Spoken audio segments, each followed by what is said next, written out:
We left with the British declaration of war on the Russian Empire over the Bear's barbaric mistreatment of poor little Turkey. And now Britannia must make good on her promise, to ask of herself and see that her sons be strong, to arise and go, here at the war trump's peal.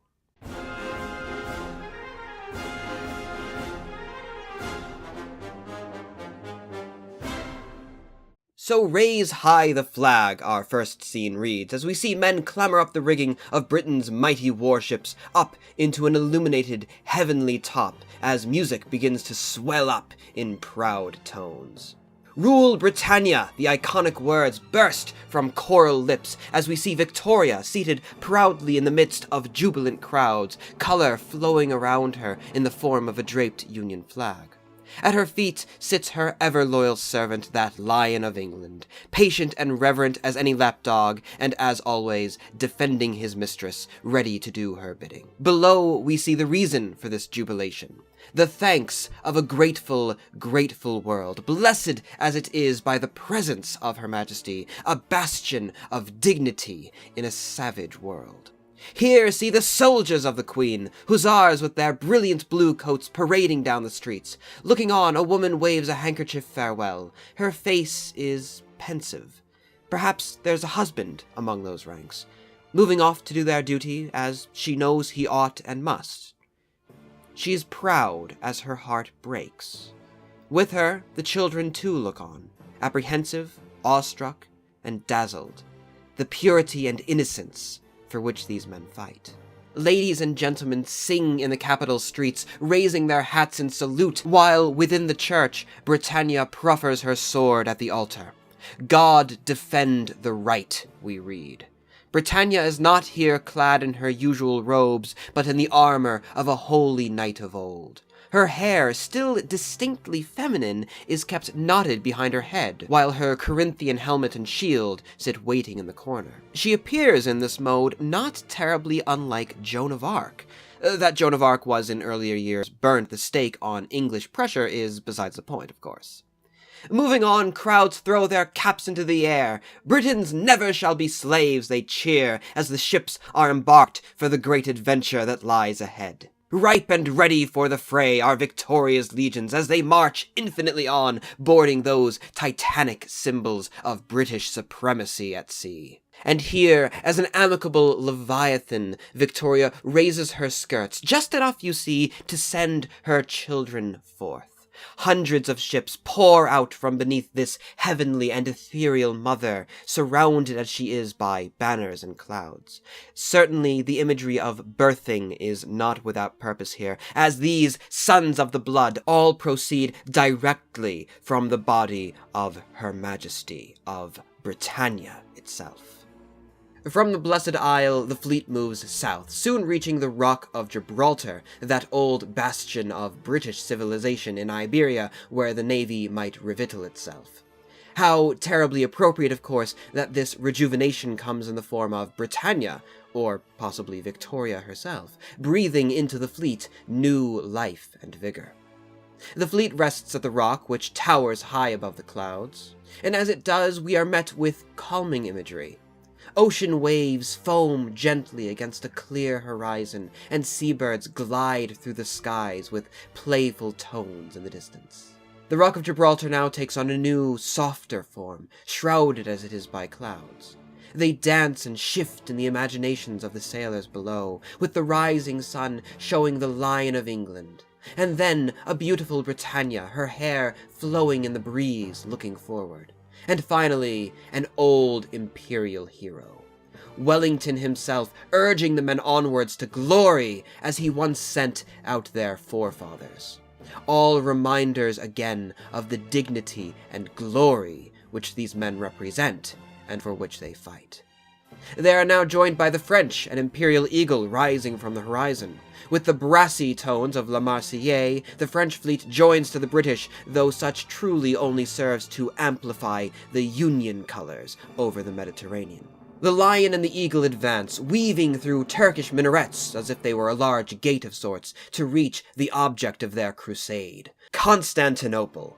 Not Istanbul, but the city is given its old Christian name, not only distancing the Allied forces from the very Turks whom they moved to aid, but also distancing the true nature of the Ottomans as the sick man of Europe, merely another empire in the great game between Britain and Russia, from their appearance in our earlier scenes, as a helpless maiden in white, crying for salvation from the terrible Orthodox tyrant. The fleet sails in among towering minarets and domes of gold, made too ethereal by the surrounding clouds and sunrays.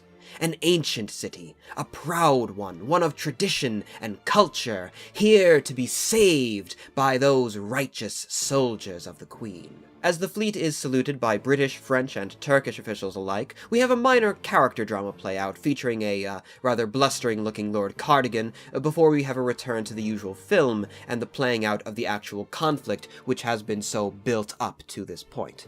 So from here, we'll go ahead to the final piece of animation in the film, right after the fall of Sevastopol, of victory. We begin the final stage with a live-action scene, as a woman rushes on screen with a newspaper, word of the victory that has been achieved.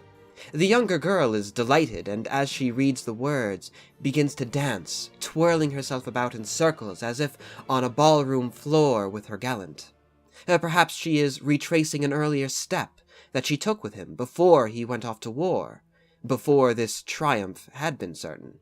Now, of course, with victory achieved, her sweetheart was sure to return. Now we see the film fade, back into an animated styling. Our choir takes up an almost angelic note as curtains rise on a news scene. More dancing, here we see ladies and gentlemen all circling around in celebration. The entirety of the aisles rejoices in the news. In a bright sky, the words come into view. Britannia triumphant.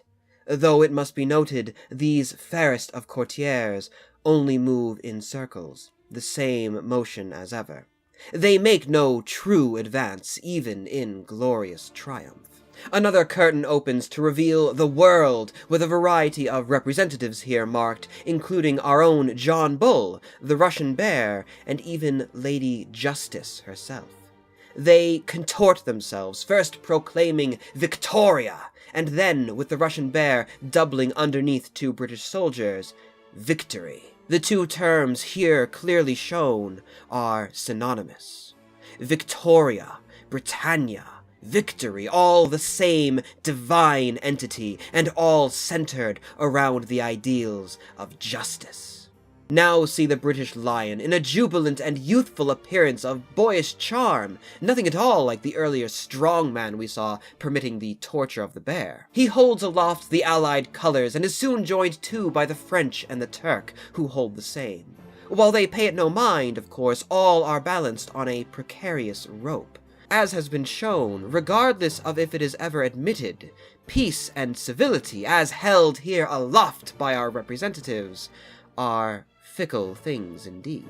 But pay the thin rope no mind, we've won! See here, John Bull plays the Tsar like a puppet. He dances and swings to the tune of the noble and industrious Britain. Now comes time for the rewards of this crusade. Dancers bearing Union flags float among the clouds under the watchful gaze of royalty, the lion and the unicorn.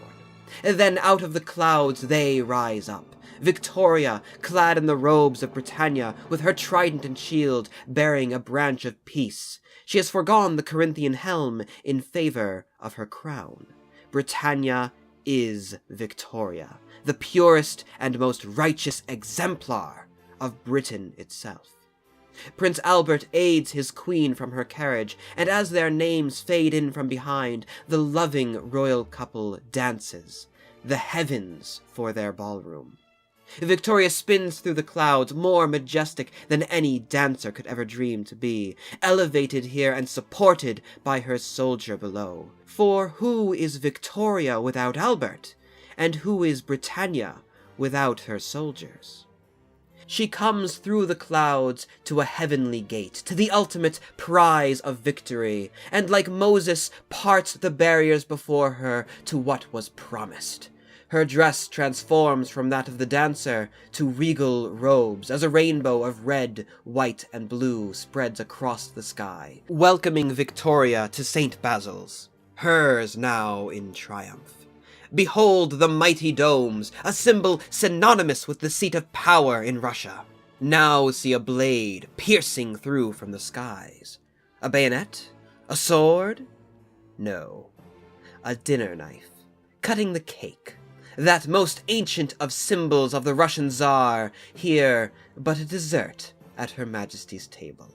Of the prize before her, of course, Victoria takes but a humble piece for herself, a single dome. The music swells, and Her Majesty is pleased. And so the revelry may continue. Here another performance, Tsar Nicholas and the Lion's Mouth, featuring a most genteel-dressed English lion before a balding, trembling, cowardly Tsar. Per the lion's bidding, the Tsar inserts his head into the lion's mouth, lined not with teeth, but bayonets, which soon come crashing down on the hapless Russian leader, who flails his arms and legs about helplessly.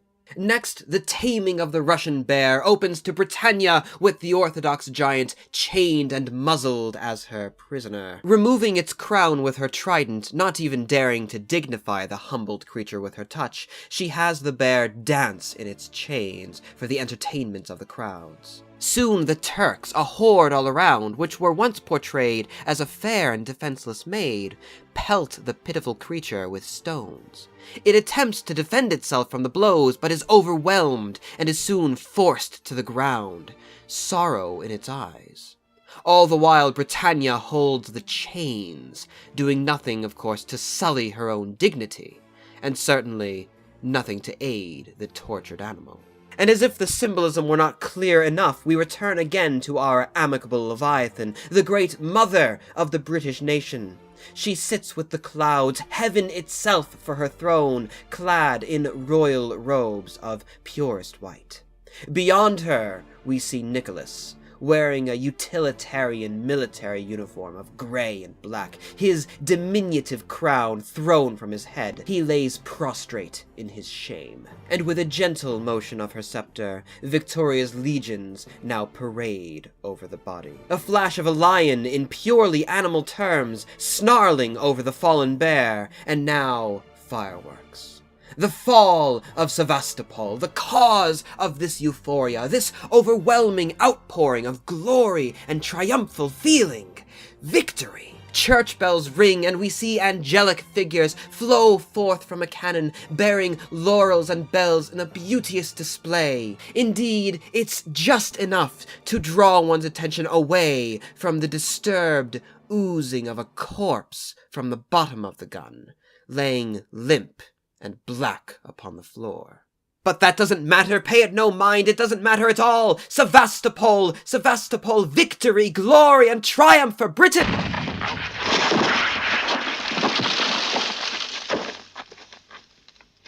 Ball in the arse.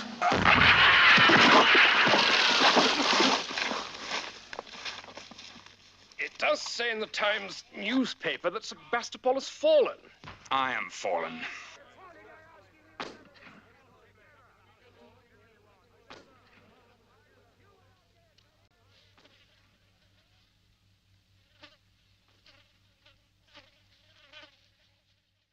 Our final image, after the wonderment, the heroism, the pride, the glory, and the victory of all these animated sequences, is a horse.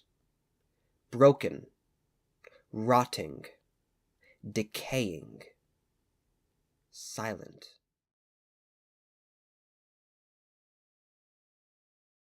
This has been a long project, and while I understand it hasn't been the most profitable on my channel, I do still think that it is among the more valuable ones.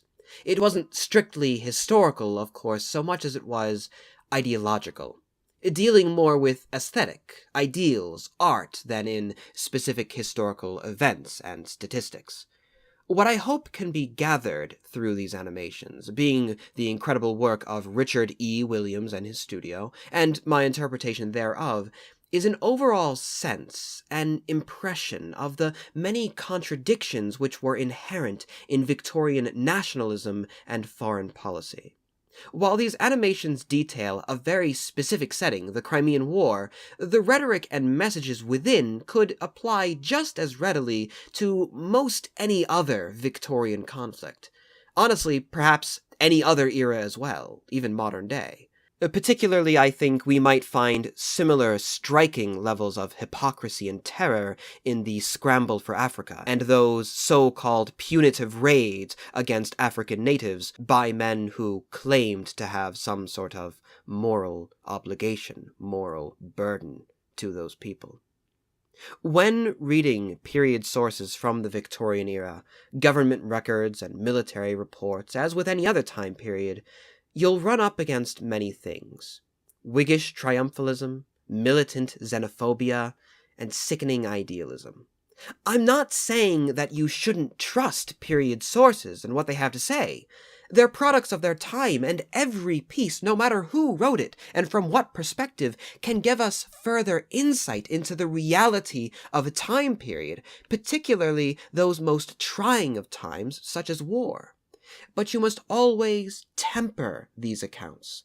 Read multiple sources from as vast a variety of accounts as you can find. Combine it with modern scholarship on the period, and always maintain a healthy level of skepticism, seeking multiple attestation wherever it is possible. Otherwise, no matter what the time period, from the Roman conquests to the Iron Curtain, from colonial America to industrial Britain, and even in our daily lives and modern political positions, we run the risk of overlooking the darkness of barbarity in favor of the light of glory. Until the next time, my dear viewer, I am and I shall remain your most humble and obedient of servants.